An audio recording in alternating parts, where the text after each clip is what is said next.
Welcome to a Wiser Retirement Podcast, where we believe the best financial advice should always be conflict-free. I'm your host, Casey Smith. Guiding you to financial freedom today is my co-host, Missie Beach. Today, we're going to talk about how to terminate a relationship with your financial advisor. Hey, Missy. Hey, Casey. So this is kind of a weird topic. I mean, why are we talking about breakups? Right? Well, it happens. I mean, we usually break up before Valentine's Day, right? Not after Valentine's Day. True story. So, there's a lot of reasons why you would terminate a relationship with a financial advisor. And this is something that comes up because we have a lot of new clients every single week here at Wiser Wealth Management. And very often we get the question of, okay, well, I want to transition here, but how do I leave where I am? Yeah, people are always a little nervous to do that. And rightly so. I mean, we do live in the South. We tend to be more passive aggressive than not, right? Yeah, people want to have manners, right? I think so. I don't know about less so than maybe 20 years ago for sure. But what are some of the reasons why you would leave your financial advisor? We kind of jotted down a few that we see, I think, the most. Number one is misaligned investment philosophies. Oh, yeah. I mean, that's really the biggest one. And I think a lot of people don't realize that when they go into the relationship, that they're just like polar opposites. And they might be in some big active management philosophy when they're really just index investors at heart and just need a low-cost strategy to get them to their end goal. Yeah, and I would say also, too, is there's a lot of, I think, what's the average advisor age in our business? I think it's in the late 50s, it could be early 60s, somewhere in there. There's just a lot of advisors that haven't kept up with the times, I guess. Mm-hmm. And so what we see is a lot of mutual funds. So we open up the account and there's a lot of actively managed mutual funds. Really, since I believe the early 2000s, I think specifically 2004, mutual funds have lost assets to exchange traded funds, ETFs, for every year. Oh, gosh, yeah.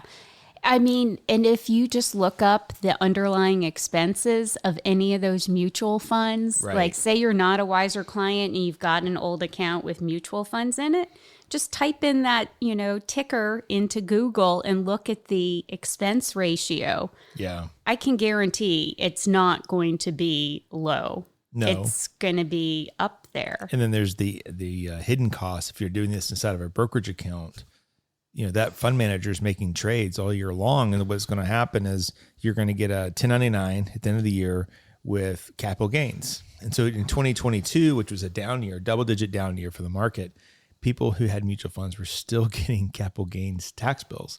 So you're paying income tax in a year that you actually didn't make any money. And so it's just not very tax efficient. No. And I've worked at advisory firms before that were fee only, but had mutual funds in client portfolios. And trust me, that's a bad conversation to have with clients when their portfolio is down for the year and yet they're recognizing income on a tax return for money that they didn't see in their portfolio. And it really should be the opposite of that. You should be able to use tax loss harvesting to be able to create tax credits during those years, not be subject to a fund manager offloading something with a low cost basis in a down year. So anyway, that kind of goes along with the misaligned investment philosophies.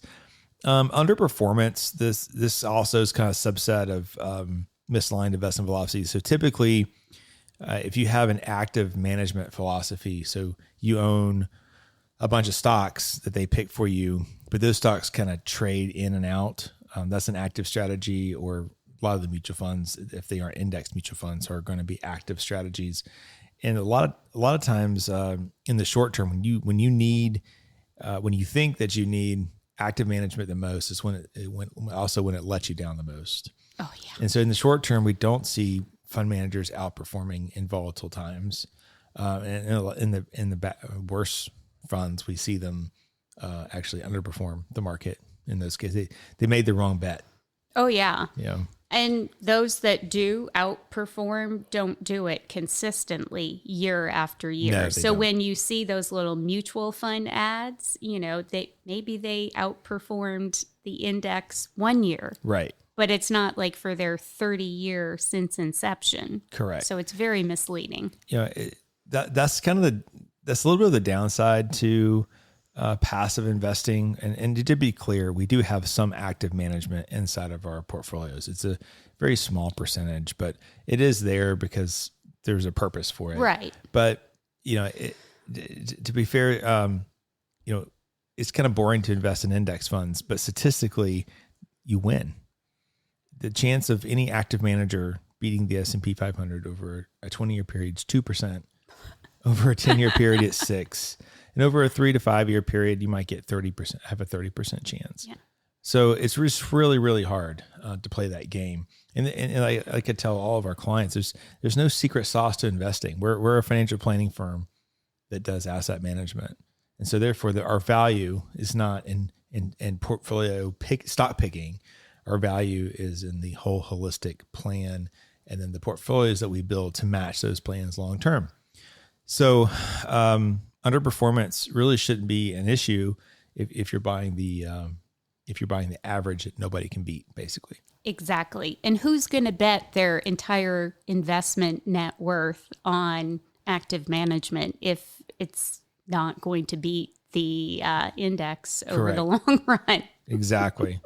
Not returned emails and phone calls, communication issues. Oh my gosh. So I would honestly say that we see some pretty decent portfolios, not horrible portfolios. But you have to remember in larger firms, an advisor is going to have upwards of 3,500 clients. And so after they've sold you that portfolio, they aren't really gaining much more out of the relationship. And so they have to move on to the next victim. Good word. So it's when you email them, it's pretty common not to have a response. There was a situation a long time ago. We took some clients to a golf tournament. I guess it was at Eastlake. It had to have been. And I had like 6 extra tickets, and I had an advisor friend in my Sunday school class that worked at a bank. And I said, "Hey, I've got these 6 extra tickets. If you want to find some clients to go, it's the final round on Sunday, and there's a VIP 10 access." And he's like, "Oh, thank you so much." A few hours later, he calls me back and he says, "I don't know any clients of mine that like golf." What? I was like, "How many clients do you have?" He's like, "About 3,100, but I really don't know them that well." Oh, see, that tells it all right there. It's like, wow. 3,100 clients. He couldn't find 6. He wouldn't know if they walk down the street. That's awful. So, high or unexpected fees. I would say that if you're not at a fee only firm, then you probably do have high fees. You just don't know it. There's so many ways to hide fees when you're not a fiduciary. Oh yeah, because when we get statements of new clients, it's hard to dissect those statements and figure out where the fees are being charged. Is it monthly? Is it quarterly? Annually? I think Edward Jones, their fee disclosures upwards of like 20 something pages. Mm-hmm. It's very confusing to figure out. And I know the advisors know, but they're going to work really hard not to tell you. There's one here locally that likes to tell his clients, "You don't pay me, the fund companies pay me." I'm like, "What?" What do you mean the fund companies? The fund company. Yeah, I know. It's like, who do you think's paying the fund company? It's coming out of your performance. So talking about hard to break up with. Right. You just named one. Yes, exactly. So it's pretty simple. If you're in mutual funds, you're paying some type of a 12B1 fee, and then a lot of firms charge a fee on top of that for having your assets at the firm, and then there could be some type of commission on the front end. Mm-hmm. So in a traditional setup, if you're at a large like a Merrill or a Wells Fargo, then there's many different types of accounts that you could open up. You could open up an individual stock account. You're probably paying over 2%. Mm-hmm. You could open up a wrap account. So they're charging you like 1% or 1.5%. Mm-hmm. But then it seems to me, from what we see on statements, there's also kickbacks from the mutual funds, right? mutual fund companies. Yeah. So that's an additional fee. So you're still close to 2.5%. So it really adds up, and it's really hard to tell, exactly what the fees are. And those advisors really aren't equipped to answer those questions because they're all trained on how to avoid the conversation. Oh yeah. Why would they want to disclose that? Well, in our world, in the fee only world, your fees are pretty straightforward. They're all disclosed on a quarterly basis on your invoice. Oh yeah. So, and that's what I tell all of our clients. All right there. I'm like, that's how we sleep at night. It's Right. so transparent. I have nothing to hide. Exactly. So. And it's up to us to provide that value for what that fee is. Let's see. Life changes. Yes, we get, I guess on your side for sure, the divorce. Oh, yeah. Typically you break up with the financial planner, although we've had a few we keep them. Divorces where we keep both of them. Yeah. We'll just split them up. Right. Desire for a different service model. That kind of goes back to what we were talking about earlier. A lot of people will leave their financial advisor to come to Wiser, really because of our unique planning process. And it's not that the other firm was doing bad as far as portfolio management, but there's no direction. They were just managing assets. They didn't really assemble a full strategy for going forward. Or they did, quote, a plan, but it was 10 years ago. And I'm like, well, how's that a plan? How's that working now? Are you still on track? And they're like, I don't know. It's 10 years ago.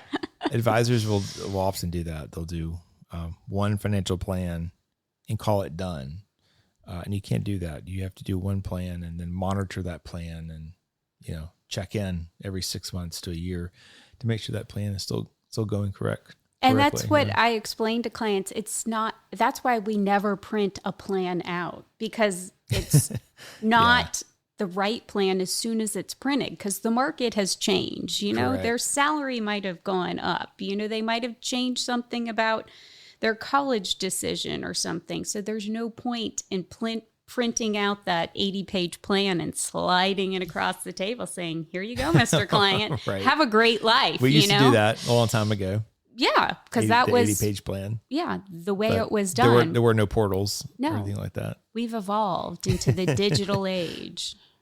All right, so you have your reasons. You decided that you're going to leave your advisor.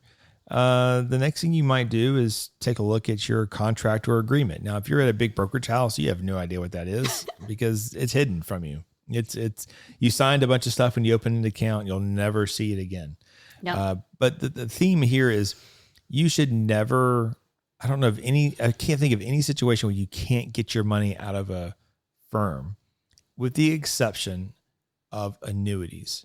So if you've been sold an annuity, you can leave that advisor still, but someone's going to have to house that annuity for you. Now, we have an annuity rescue program here, so we can get the annuity transferred away from an advisor and held in an account where we can use Vanguard index funds.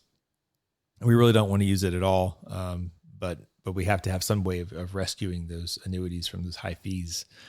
So anyway, that's there. Or if you have a surrender period, sometimes you have to leave it for a little while. Yeah. So some of these annuities have 14 plus year surrender periods. Crazy. Especially the not fixed annuities, the indexed annuities. Oh, yes. Have a pretty long runway before you can get your money back, where a fixed annuity, typically once it's annuitized, you would just leave it there. It's not that big a deal. Fixed annuity is like a big CD. You just don't get your money back. Exactly. But some of the really old annuities, the variable annuities might have some riders where it makes sense to retain them. So if you're going to some advisor that's not a fee-only fiduciary annuity or provider, they would tell you to take that annuity and roll it to an IRA. Right. But for example, we had one client where, sure, we could have gotten a great amount of assets under management if we had just told him that. But in his case, it made sense to leave it with the annuity company because it had this great income rider benefit. Right. So we said, hey, Mr. Client, you just need to leave it there and let it ride, even though he's outside of the surrender period. So that's where fee only really comes into play, doing the right thing for clients at all times.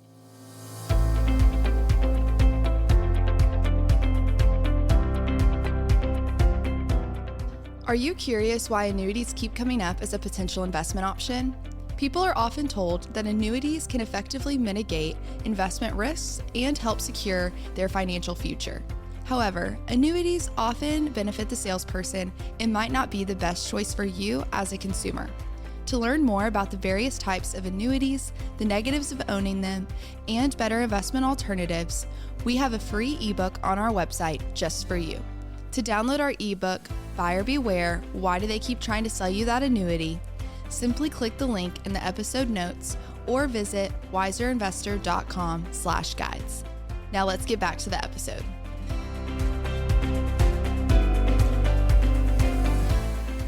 Generally speaking, when you want to leave a firm, you don't have to worry about any fees leaving. It might be $50 or something like that to transfer the account out. And that's the custodian that's charging that. Correct, not the advisor. That's true. So another way, I guess another roadblock we often see is, well, the market's down, and it's not currently, but this happens a lot when the market's down. The market's down. I'm going to leave it there, and when the assets rebound, then we'll transfer it over. Oh, yeah. A lot of people think that. And I understand they don't want to take losses, but you have to understand when you're leaving a firm and you're moving into like our firm, which uses Charles Schwab as a custodian, we can really pretty much hold anything. So we don't ever liquidate and move.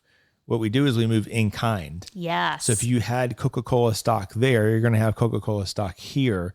And once it's here, and you wait about 2 weeks after, we get all the cost basis information. So now we understand what you paid for it. And then a game plan is assembled. So we sit down with Andrew, when you go through, we decided, okay, this is the game plan of how we're going to handle these individual securities. You would never just liquidate the portfolio and move it over if it's taxable. Right. And that's what a lot of clients are fearful of. That's what they're fearful of, but they have a right to think that, because I think most advisory firms will force you to liquidate and move over. And that's not the prudent thing to do. Why? Like, for example, if you had IVV, which is the S&P 500 by BlackRock iShares, but we use VOO for the S&P 500. Why the heck would you sell IVV to buy VOO and pay a tax? Oh, I know. Yeah. Exactly. Yeah, in some firms, this is the fund we use. Not our preferred mix. So. Right, not our preferred mix. So what we do is we're able to go in and say, okay, we're going to keep these 5 securities because they're similar to what we're using, and then we tell our computer, hey, these are the same as, and so now we can start rolling forward in our model, but we're using securities from your old portfolio to make that work for you, because we don't want to cause any negative tax consequences. Absolutely. And then individual securities now we can use, if they're large enough, we can use direct indexing. Oh. So instead of using the ETFs, we skip the ETFs. We go right to create our own index, like an ETF. Yes. But instead we take your stock and we use your stock to build that index.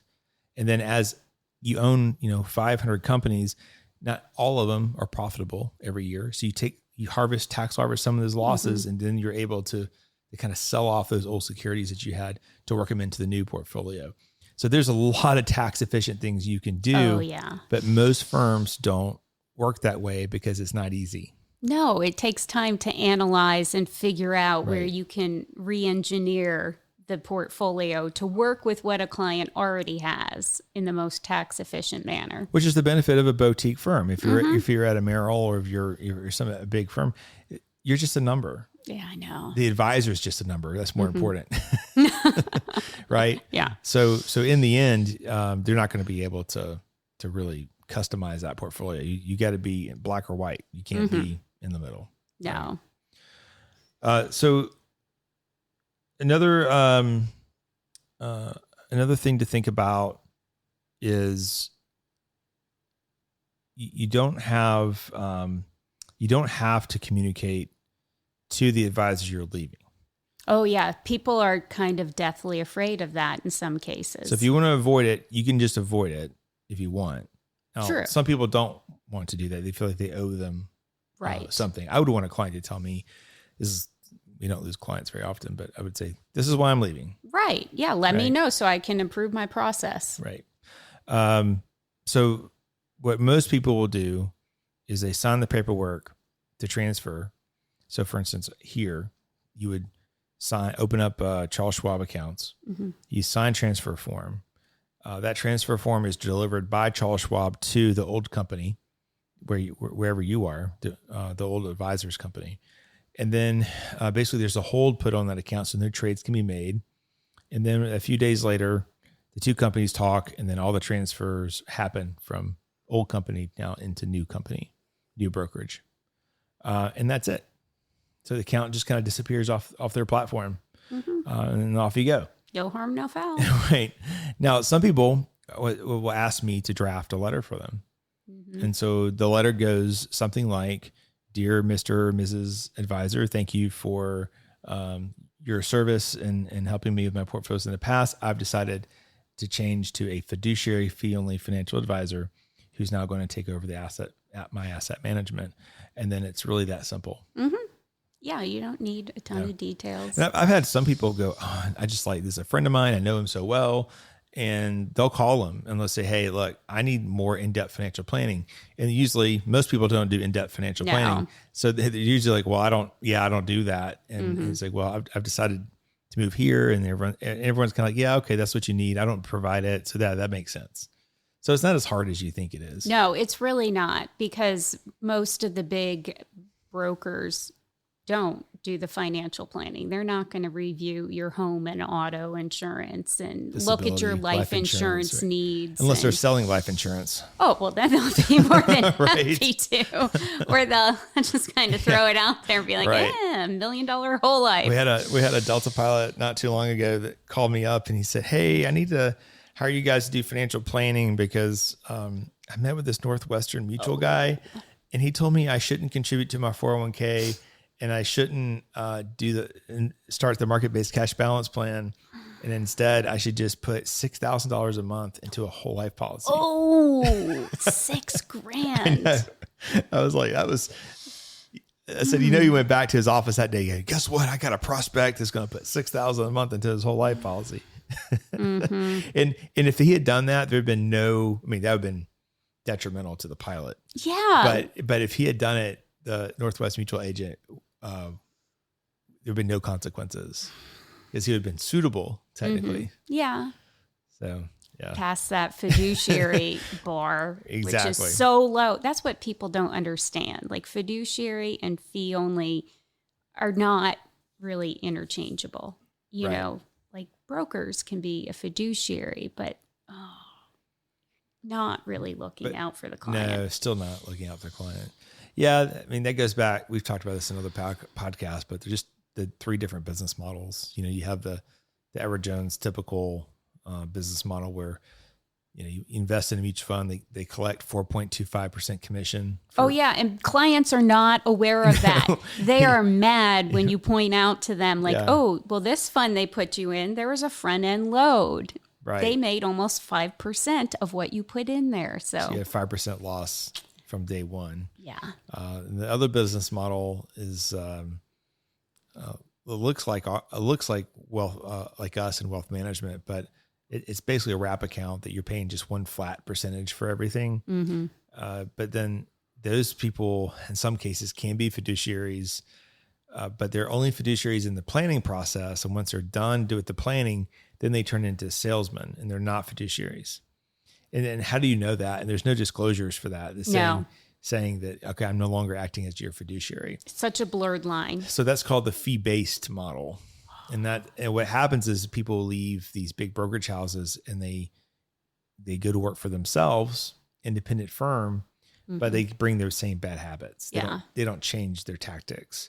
They just wanted more money. Yeah. That's why they leave. It's about compensation. To go out on their own. Yeah. Why pay the overhead of Merrill or And Wells? then you have the fee only model where you're a fiduciary the entire time. And that's the part that only 4% of the business operates this way, which is really frustrating. I mean, it's good for us from a marketing standpoint. Some days I feel like it doesn't matter because no one understands it anyway. The client doesn't understand it. True. I think there's safety at being at a huge firm. And there's really not. As I was trying to explain it to somebody recently is, look, right now we operate in a team of 5. You're touching all 5 of us in different parts of the planning process. You go to a big company, you're talking to maybe one person with an assistant. Yeah. And they're in a silo. They're not working. They have resources that they could go and talk to about your particular case or pawn you off on this asset manager or this person who does estate planning. But really, you just have one person. Yeah, exactly. So you're only good as that one person. Mm-hmm. Where in a boutique firm, you're getting more of you get more of the holistic approach. We know who you are.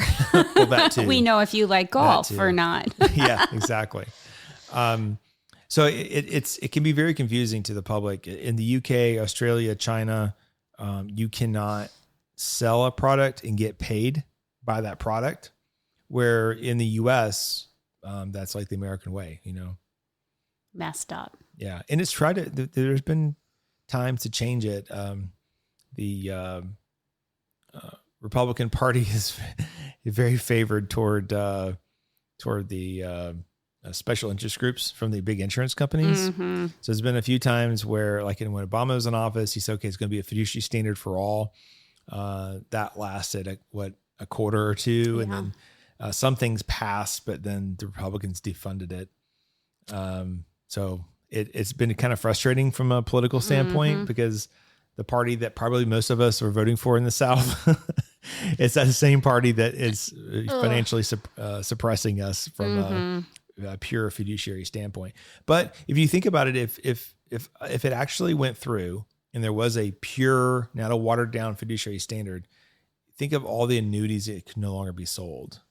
Oh, wouldn't the world be a better place? All the life insurance that wouldn't be sold. So you understand why they spend millions and millions of dollars in lobbying efforts, because they're making so much money on these products that, for no reason, No reason at all. So anyway, once you sign accounts and you separate from the advisor and the money shows up here, that usually takes 2 to 3 weeks to do that process. And then after that, it's kind of smooth sailing. Once you get the planning done and once you get the accounts allocated, then it kind of turns into a monitoring situation. Exactly. That calendar year, you would have 1099s from your old custodian and your new, and no big deal. Right. Your CPA doesn't mind. It's just couple entries instead of one. Then after that, it's all everything on one 1099 Piece for of each cake. per account. Yeah. So anyway, hopefully that was informational on the transition. I think a lot of people think of themselves as being loyal. I think ultimately you have to be loyal to your best interest.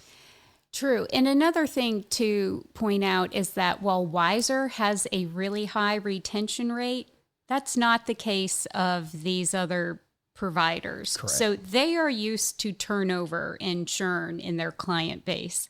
So they're not shocked when someone says, hey, I'm out the door, or they see assets going out. I believe that the average retention is like 5 years at most brokerage. Oh, wow. That's really short. Yeah, I think that's correct. I'd have to, and that could be an old number. Well, that kind of makes sense. That's when clients wake up and realize, like, hey, you don't really know me. You're not really paying attention to me anymore. Like, what's changed? What do I need to do to reposition? My whole, family structure has changed. My kids are gotten older. Right. I'm 5 years closer to retirement. What do we need to be looking at? And the advisor's just kind of silent. Right. Okay. I'll buy your stat. Yeah. We have a 99% retention rate over that same time period. 5 year period. Which is crazy. Yeah. So, well, we have a couple of other episodes. Episode 118, what to look for in a financial advisor. If you want to dive into that a little more, we do have a YouTube channel, A Wiser Retirement, where we talk about financial planner versus financial advisor. If you want to schedule an appointment to talk with us about your financial planning and your future, you can do so by going to wiserinvestor.com and click on the schedule button. There should be a link for that in our show notes as well. Thanks for your time today, Missy. Thanks, Casey. And we'll see you guys next week.